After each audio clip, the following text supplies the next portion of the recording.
Welcome to Pindar Poetry. We hope you learned something new. In this video, I will show how to fix VW Golf electric window, full guide. Start by disconnecting the battery to prevent short circuits, then remove the door trim carefully using a trim tool to avoid damage.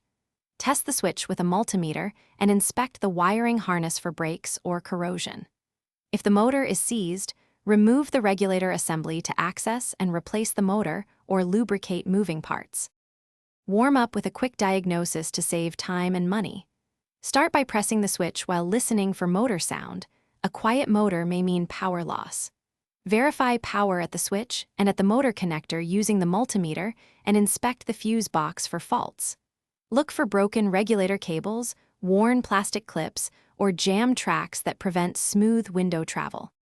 Follow clear repair steps to restore smooth window movement. After removing the door card, support the glass with tape or a helper, then unbolt the regulator and motor assembly. Replace the defective parts or lubricate seized components, reconnect the electrical plug, and cycle the window to confirm operation. Reinstall the door card and trim, ensuring all clips and screws are secure.